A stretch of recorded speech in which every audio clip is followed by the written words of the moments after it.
Hello, good morning, good afternoon, good evening, जिस भी time पे आप ये देख रहे हो। I am Kiran Negi and आज हम लोग करने वाले हैं कॉलिगेटिव प्रॉपर्टी सॉल्यूशन से कॉलिगेटिव प्रॉपर्टीज़। यहीं से स्टार्ट करते हैं, इस टर्म को डिफाइन करते हैं। What is that colligative property? So ऐसी प्रॉपर्टीज़, ऐसी सॉल्यूशन की ऐसी प्रॉपर्टीज़ जो सोल्यूट के अमाउंट पे डिपेंडेंट हो या उसकी कंसंट्रेशन से, सोल्यूट की कंसंट्रेशन से इफेक्टेड हो, ऐसी प्रॉपर्टीज़ को हम लोग कॉलिगेटिव प्रॉपर्टीज़ कह देते हैं।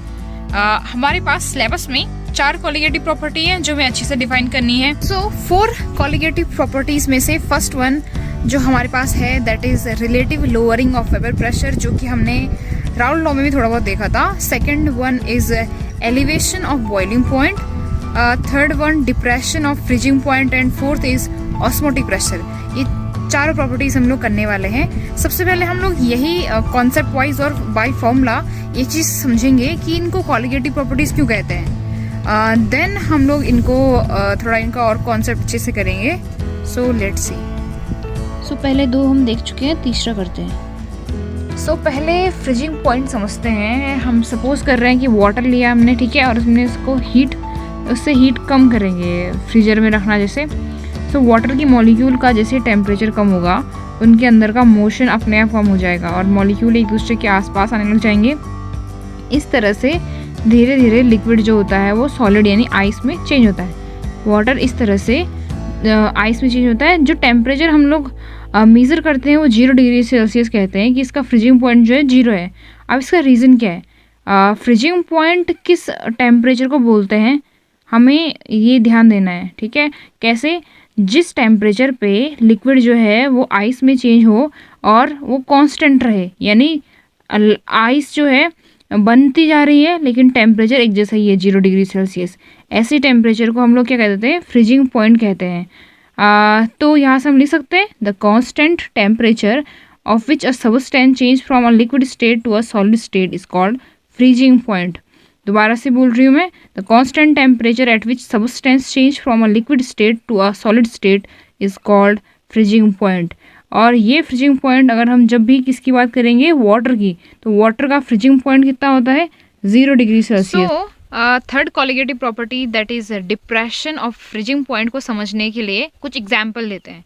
अगर आप लोगों ने सुना होगा, आइस को, अगर रोड पे आइस गिरी है उसको पिघलाने के लिए हम लोग सॉल्ट स्प्रेड करते हैं, या जो समुद्र का पानी है यानी सी वाटर है, ये जो होता है बहुत ठंडा हो सकता है लेकिन ये जमता नहीं है। थर्ड जो है वो है फ्लोट। आइस जो क्यूब होते हैं, ये अगर आप लोगों ने सुना होगा तो ये क्या करते हैं? तैरते हैं किसमें? पानी के अंदर। ये कैसी प्रोसेसेस हैं और ये क्यों होता है? इसका आंसर देता है आपको depression in freezing point. Freezing point की आप लोगों ने डेफिनेशन देखी, उसी पे बेसिस पे हम आगे पहुँचते हैं। तो जैसे आपको डायग्राम में दिख रहा है, होता क्या है? फ्रीजिंग मतलब क्या होता है? मॉलिक्यूल का एक दूसरे के आसपास आना, ठीक है, टेम्परेचर को कम करके मॉलिक्यूल का आपस में पास आना, ये फ्रीजिंग होता है। फर्स्ट अगर आप लोग ए में देख रहे होंगे तो कोई भी इम्प्योरिटीज़ नहीं है, प्योर सॉल्वेंट है। तो आपस में क्या होता है? कम टेम्परेचर पे आपस में एक दूसरे के पास आएंगे और एक इंटरमॉलिक्यूलर फोर्स के थ्रू जुड़ जाएंगे। लेकिन अगर आप सेकंड बी में देख रहे होंगे, इसमें कुछ आपको अलग कलर के क्या दिख रहे होंगे? पॉइंट्स दिख रहे हैं। ये है नॉन वोलेटाइल सोल्यूट। ये आएंगे और ये क्या करेंगे? मॉलिक्यूल के बीच में, उनके बीच का इंटर मॉलिक्यूलर फोर्स को जल्दी जनरेट नहीं होने देते। उससे होगा क्या? हमें और लोअर टेम्परेचर करना पड़ता है किस चीज़ के लिए? फ्रीजिंग के लिए। And this is called depression in freezing point. तो फ्रीजिंग पॉइंट का डिप्रेशन क्या होता है, कैसे समझे हम इसको? कि जैसे ही हम लोग नॉन वोलेटाइल सोल्यूट को ऐड करते हैं, जैसे ही हम लोग नॉन वोलेटाइल सोल्यूट को ऐड करते हैं किसी प्योर सॉल्वेंट के अंदर, मॉलिक्यूल जो होते हैं वो एक दूसरे से जो कनेक्टेड थे पहले किसी न किसी फोर्स के थ्रू, अब वो डिसकनेक्ट हो जाते हैं। तो उनको दोबारा से आपस में जोड़ने के लिए हमें टेम्परेचर को और कम करना पड़ता है, and that is called depression in freezing point. क्योंकि नॉन वोलेटाइल सोल्यूट के ऐड होने पे हमें देखना पड़ रहा है कि फ्रीजिंग पॉइंट के टेम्परेचर को और डिक्रीज़ करना पड़ रहा है। तो जैसे जैसे हम लोग सोल्यूट का कंसंट्रेशन बढ़ाएंगे वैसे वैसे टेम्परेचर को और कम करना पड़ेगा, क्योंकि वो बीच में और ज़्यादा जाएंगे। लॉजिकल दिमाग लगाइए। जैसे ही हम लोग क्या कर रहे हैं, नॉन वोलेटाइल को ऐड कर रहे हैं, वो प्रॉब्लम क्रिएट कर रहे हैं मॉलिक्यूल को आपस में कनेक्ट होने में। तो जितने ज़्यादा होंगे उतना ज़्यादा प्रॉब्लम क्रिएट करेंगे, उतना ज़्यादा टेम्परेचर को डिक्रीज़ करना पड़ेगा। That's why freezing point, depression in freezing point जो है एक तरह की कॉलिगेटिव प्रॉपर्टी है, क्योंकि ये नॉन वोलेटाइल सोल्यूट की कंसंट्रेशन से डिपेंडेंट हो रही है, इफेक्टेड हो रही है। ठीक है, क्लियर हुई बात?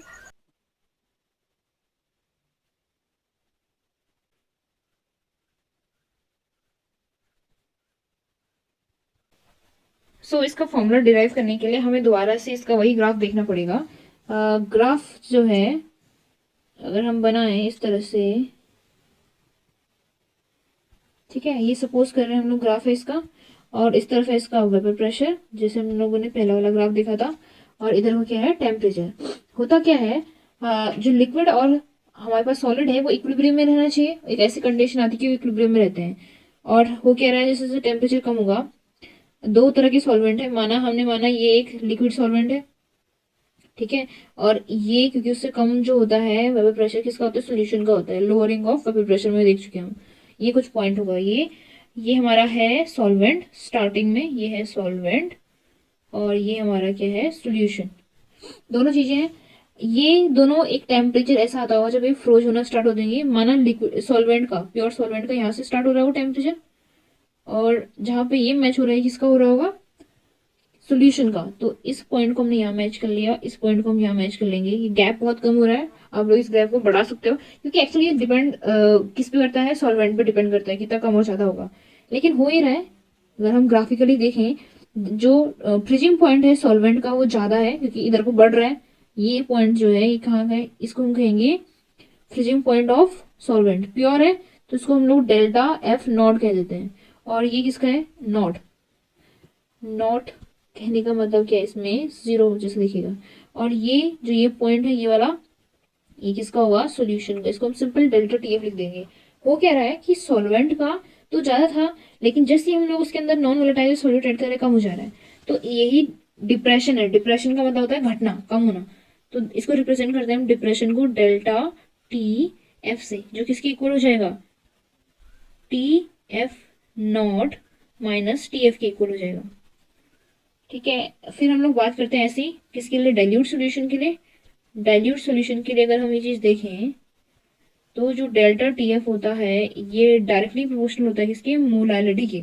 मोलैलिटी के जैसे हमने कौन देखा था अभी, एलिवेशन इन बॉइलिंग पॉइंट में देखा था। ठीक है, इसको फोड़ेंगे तो क्या आएगा, एक कांस्टेंट जुड़ेगा, इस कांस्टेंट को हम लोग के एफ कहते हैं, के एफ इंटू मोलैलिटी। इस के एफ का नाम क्या होगा, वही डिप्रेशन इन फ्रीजिंग पॉइंट, या फ्रीजिंग पॉइंट डिप्रेशन कांस्टेंट कह सकते हैं। दूसरा जो इसका नाम होता है ये होता है molal depression constant, molal depression constant. और तीसरा इसका होता है क्रायोस्कोपिक कांस्टेंट, तीसरा नाम इसका क्रायोस्कोपिक कांस्टेंट। ठीक है, अगर हम इसकी यूनिट निकालें, यूनिट निकालें क्या आएगा, delta T F upon M.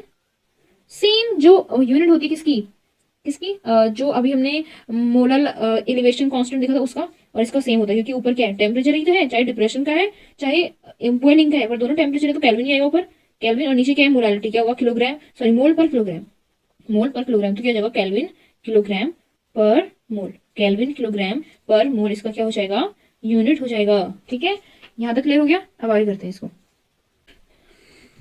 हमने क्या निकाला, that delta T F is equals to K F into M, है ना।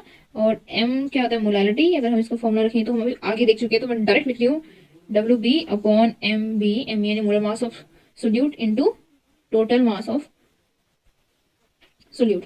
ये हमारे पास फॉर्मूला आ गया डेल्टा टी एफ का। यहाँ से हम लोग डायरेक्ट कनेक्शन देख रहे हैं इसका, डायरेक्ट कनेक्शन तो हम लोग मोलैलिटी के साथ ही मैच कर चुके हैं। अगर कोई भी गिवन प्रॉपर्टी डिपेंड कर रही है मोलैलिटी पे, तो अपने आप क्या हो जाएगा, कॉलिगेटिव प्रॉपर्टी के अंदर आ जाएगी। लेकिन अगर हम उसका फॉर्मूला खोल के भी रख लें, क्योंकि हमारे पास न्यूमेरिकल्स में यूज होगी, इसलिए ये भी क्या है, इंपॉर्टेंट है। ठीक है, तो ये हमारा थर्ड कॉलिगेटिव प्रॉपर्टी यहाँ पे क्या होता है, खत्म होता है।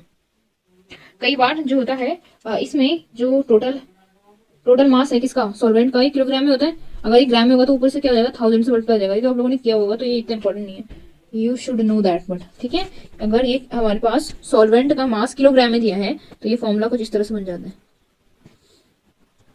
1000 हो जाएगा यहाँ पे, अपॉन क्या हो जाएगा, M B into W A. ठीक है, बट आप अगर ध्यान रखना आपको कि डब्ल्यू ए क्या होना चाहिए, किलोग्राम में होना चाहिए कुल मिला के।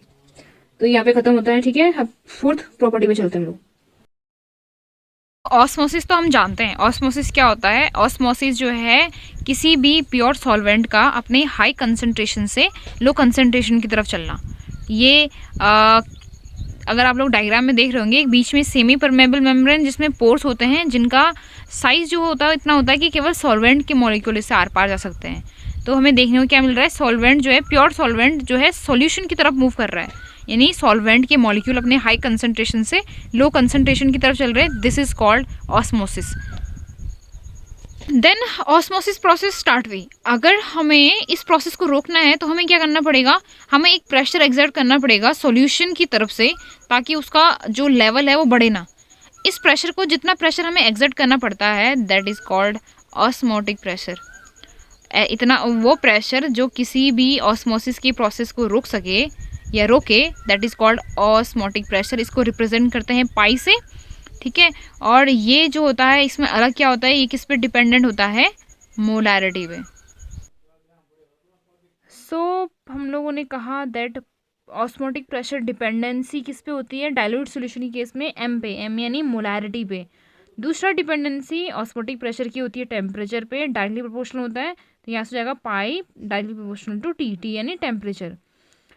दोनों इक्वेशन को हम मिलाएं तो क्या हो जाएगा, pi proportional to M T यानी M for molarity, T for temperature. और जब प्रोपोर्शनल को हटाते हैं हम जानते हैं कांस्टेंट जुड़ता है, यहाँ पे कांस्टेंट होता है R, that is gas constant. Equation क्या बन जाएगी हमारी, pi equals to M R T. ये हमारी इक्वेशन बन गई। इस m को तो आप जानते होंगे, मोलैरिटी को प्रीवियस क्लासेस में आप लोगों ने देखा होगा। मोलैरिटी इक्वल्स टू क्या होता है, मोल अपॉन वॉल्यूम। मोल किसकी, सोल्यूट के, एंड वॉल्यूम किसका, सोल्यूशन का, वॉल्यूम मोल पर वॉल्यूम।